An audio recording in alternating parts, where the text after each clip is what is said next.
Since the beginning of the second Trump administration, we've seen a drop in overseas travelers coming to the U.S. Kami Farhadi is the CEO of Starline Tours in Los Angeles. He says the Trump administration's policies have been bad for business. In the first quarter of this year, we're down about 29 to 30%. And what are they saying when they cancel? They don't feel safe, they don't feel welcome. Live in an American tourist hotspot, you might not have noticed it yet, but tourism to the U.S. is on the decline. The U.S. is set to lose $12.5 billion because of it. Traveler spending here is already down 22.5%. That's from last year. Meet Jake from Toronto, who recently called off his $8,000 Disney World family getaway. He opted for a European adventure at the same cost instead. The headache simply isn't worth it anymore, he explained to me. But here's what's truly startling. He represents millions. Countless individuals who once fantasized about experiencing America are now deliberately steering clear of it. The data I'm preparing to reveal will leave you speechless. The United States, once the planet's premier travel hotspot, is hemorrhaging visitors at an unprecedented rate compared to every other nation globally. This isn't hyperbole. While 183 nations witness their tourism sectors rebounding, America finds itself isolated in a steep decline that's draining billions from the economy monthly. But before we examine these staggering figures, consider this question. When did you last hear anyone express genuine enthusiasm about visiting America? Hold on to that thought as we uncover the reality. Here's a figure that should alarm every American entrepreneur. Overseas arrivals plunged 3.1% this past July versus the previous year. You might consider this modest, but let me frame it properly. We're talking about countless vacant hotel suites, scrapped dining reservations, and idle tour coaches nationwide. The situation deteriorates further. The World Travel and Tourism Council just delivered what amounts to a crushing verdict. They analyzed 184 global economies and discovered something remarkable. America stands as the sole nation projected to experience declining international visitor expenditure in 2025. Allow that reality to register. The financial devastation is truly breathtaking. International tourist spending faces a projected nosedive from $181 billion in 2024 to barely under $169 billion this year. That represents a colossal $12.5 billion hemorrhage, revenue simply evaporating from America's economy.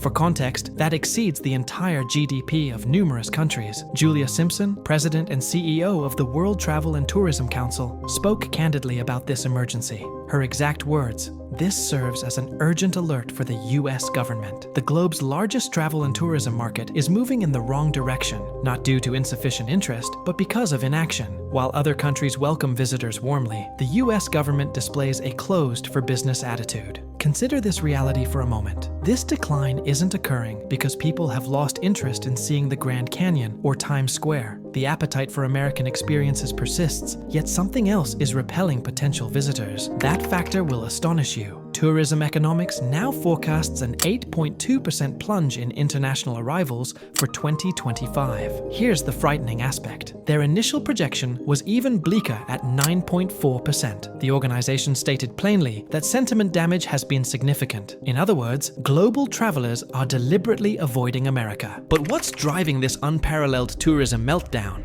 Stay tuned, because the actual causes behind this emergency are more intricate and disturbing than you might imagine. Setting politics aside, we must examine the evidence. This downturn isn't coincidental or unintentional. It connects directly to particular policies and decisions that have generated what tourism professionals describe as a perfect storm for American travel. President Trump's trade disputes have triggered retaliation from key tourist-originating nations. Yet this extends beyond commerce. It's about image. Harsh immigration measures and divisive language have made potential visitors feel genuinely unwanted. Ryan Bourne, an economist at the Cato Institute, informed journalists that tourism decline links directly to both Trump's public statements and his administration's approach, especially trade disputes and immigration enforcement concerns. Here's where it becomes deeply personal, particularly for those living near the Canadian frontier. Canadian visits to America have collapsed by 25.2% year-to-date, with July alone showing a catastrophic 37% decline. These aren't merely numbers on paper. They represent real individuals making actual choices about their vacation spending.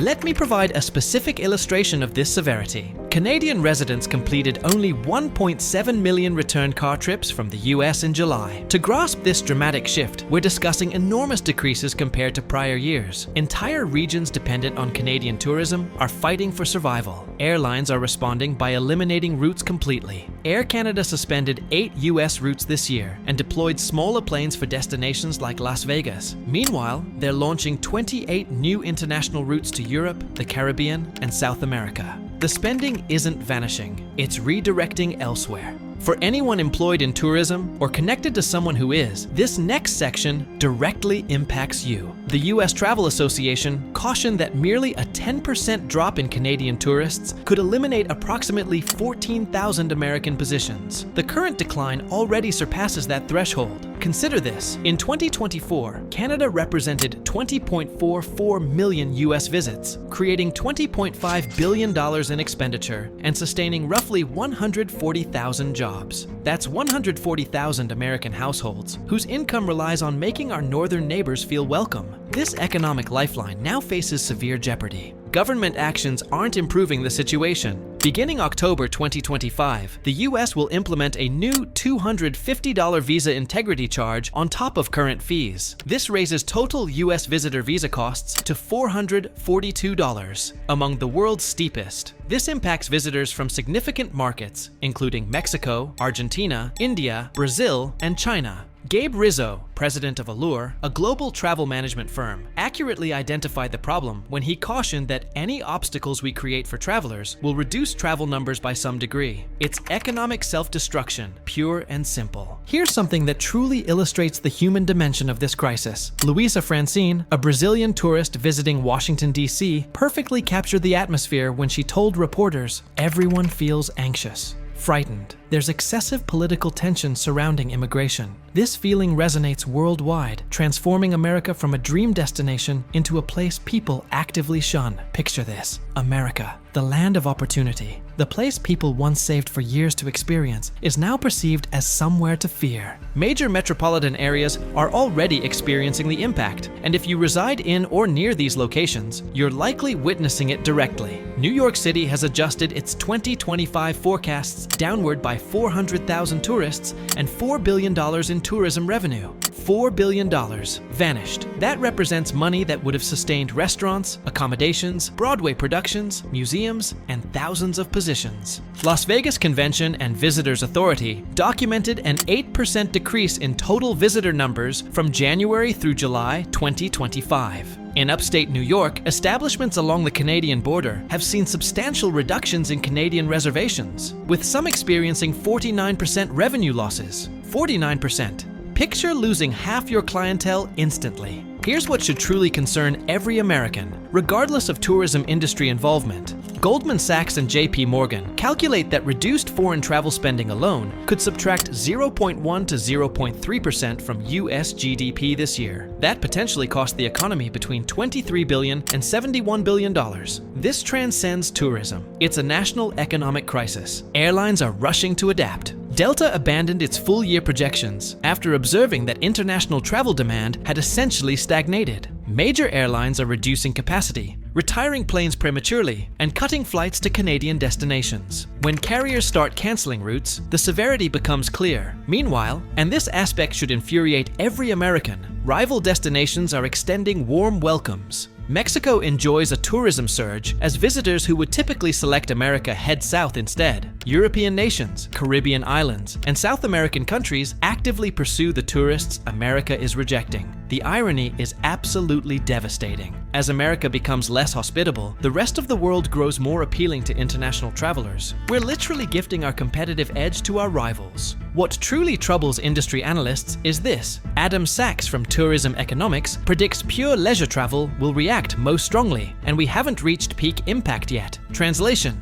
worse times lie ahead. The company believes sentiment damage will continue throughout the current administration, with recovery possibly delayed until 2029. That's 3 years beyond initial expectations. 3 years of forfeited revenue, eliminated jobs, and missed opportunities. The timing couldn't be more problematic. America prepares to host significant global events, including the 2026 FIFA World Cup and 2028 Los Angeles Olympics. These should generate massive tourism windfalls, attracting millions of international guests and billions in spending. Instead, current approaches risk converting these golden chances into worldwide public relations catastrophes. Imagine the media coverage if global audiences decide to boycott the World Cup to avoid American visa procedures and hostile rhetoric. The humiliation would be international and the economic damage permanent. What makes this crisis particularly maddening is its entirely preventable nature. Other nations experience tourism booms as worldwide travel rebounds from the pandemic. America possessed every benefit: world-class attractions, superior infrastructure, and a historically powerful tourism reputation.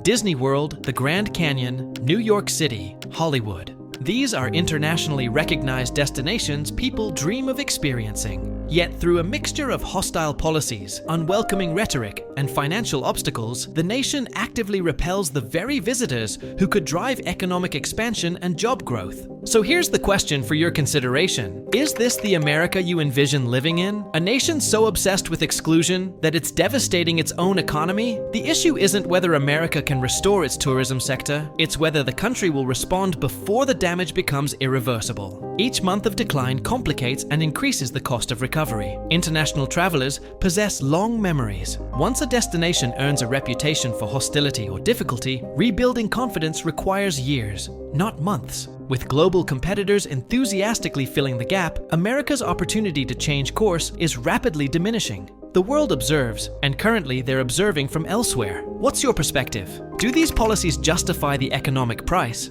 Should America prioritize border control over economic prosperity? Or can both be achieved simultaneously? I genuinely value your viewpoint, so share your thoughts in the comments below. If this video opened your eyes, please hit that like button and subscribe for more in-depth analyses of how politics and economics intersect in ways that impact our daily lives. And if you're considering international travel, I have upcoming videos about destinations benefiting most from America's tourism decline. The travel landscape is evolving rapidly, and understanding these changes can help you make informed decisions about your vacation investments. Thanks for watching, and I'll see you in the next one.